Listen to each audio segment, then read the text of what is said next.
আপোনালোকে কেৱল মাত্ৰ কমেণ্ট কৰক যাম নাযাম বুলি। এইটো ভিডিঅ' সেইসকলৰ কাৰণে যিসকল নেকি হোৱাটছএপ বা ফেচবুক গ্ৰুপৰ পৰা আঁতৰি আছে আৰু আমাৰ ভিডিঅ'ৰ কাৰণে ৱেইট কৰি থাকে, সেইসকলৰ কাৰণে ভিডিঅ'টো স্পেচিয়েলি প্ৰভাইড কৰা হৈছে। সেইকাৰণে সকলোৱে শ্বেয়াৰ কৰি দিবলৈ একেবাৰে নাপাহৰিব, সকলোৱে লাইক কৰি দিব। আমি যেতিয়া নেকি বিজ্ঞাপন ওলাইছিলে যোৱা বছৰ ডিচেম্বৰ মাহত, তেতিয়াই আমি কৈছিলোঁ যে এতিয়া ইমান এক্সাইটেড বা উল্লাস কৰাৰ প্ৰয়োজন নাই, কাৰণ মেৰিট লিষ্ট ওলাবৰ কাৰণে আপোনালোকে বহুত বেছি কাম কৰিবলগীয়া আছে। সেয়া হয়তো সকলোৱে গম পায় যিসকলে নেকি আমাৰ সৈতে কানেক্ট হৈ আছে ইমান দিনৰ পৰা।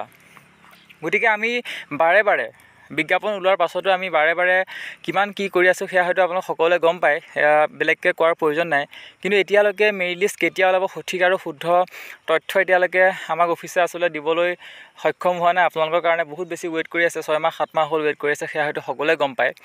প্ৰত্যেকবাৰে অফিচ ভিজিট কৰা হৈছে আৰু সেই কি খবৰ দিছে DW অফিচে, বিশেষকৈ EM অফিচে, সেয়াও আপোনালোকৰ সৈতে আলোচনা কৰিছোঁৱেই। গতিকে ভাল খবৰ এটা এতিয়ালৈকে পোৱা নাই। গতিকে 3 জুলাই তাৰিখে অৰ্থাৎ অহা কালিলৈ প্ৰাৰ্থীসকলৰ জৰিয়তে যিসকল দুদিনৰ প্ৰাৰ্থী এপ্লাই কৰি থৈছে, সেইসকলে যিটো কাম হাতত লৈছে তাত আপোনালোকে সকলোৱে সহায় সহযোগিতা কৰিবই লাগিব, ওলাই আহিবই লাগিব, DW ভিজিট কৰিবই লাগিব।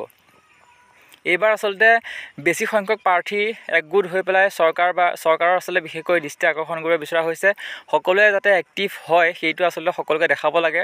গতিকে আপোনালোকে যিসকল নেকি, আমি বাৰে বাৰে ৰিকুৱেষ্ট কৰিছোঁ, যিসকল নেকি গুৱাহাটীৰ পৰা দিনতীয়াকৈ উভতি যাব পাৰে, আপোনালোক কিন্তু কালিলৈ নহাকৈ একেবাৰেই নাথাকিব। ডেট ফিক্স হৈছে, প্ৰাৰ্থীসকলে আমাৰ সৈতে কথা পাতিছে আৰু 3 জুলাই তাৰিখে ফিক্স কৰিছে, ইয়াত কোনো সালসলনি কৰা নহয়। গতিকে যিসকল নেকি গুৱাহাটীৰ পৰা দিনতীয়াকৈ ঘূৰি যাব পাৰে, আপোনালোক সকলো ওলাই আহিব।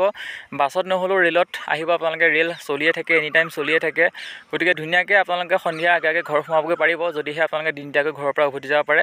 একেবাৰে লৱাৰ আছাম আৰু একেবাৰে আপাৰ আছাম আৰু বৰাক ভেলীৰ পৰা আপোনালোকে আহিব নোৱাৰে, সেয়া আমি মানিছোঁ। কিন্তু গুৱাহাটীৰ আশে পাশে যিসকল আছে, প্লিজ আপোনালোক কিন্তু ওলাই আহিব। কাৰণ আমি যি কৰি আছোঁ সেয়া হয়তো সকলোৱে গম পায়, প্ৰত্যেকবাৰে আপডেট দি আছোঁ অফিচ ভিজিট কৰি। গতিকে আপোনালোক সৰহ সংখ্যক প্ৰাৰ্থী এবাৰ একগোট কৰিবৰ কাৰণে চেষ্টা চলোৱা হৈছে। সেইকাৰণে সকলোৱে প্লিজ ওলাই আহিব। বাৰে বাৰে এইটোৱে কৈ আহিছোঁ, কালিলৈ বিশেষকৈ সকলো একগোট হ'ব। আমি প্ৰাৰ্থীসকলে প্ৰায় 1000ৰো অধিক প্ৰাৰ্থী একগোট হোৱাটো বিচাৰিছে DW সন্মুখত। প্ৰায় 10টা বজাত শান্তিপূৰ্ণভাৱে চৰকাৰলৈ এটা মেছেজ দিয়া হ'ব, যাতে সোনকালে জুলাই মাহৰ ভিতৰতে যাতে মেৰিট লিষ্ট উলিয়াই দিয়ে, সেইকাৰণে এটা মেছেজ দিয়া হ'ব শান্তিপূৰ্ণভাৱে। ইয়াত কোনো বেলেগ ধৰণৰ কথা নাহে।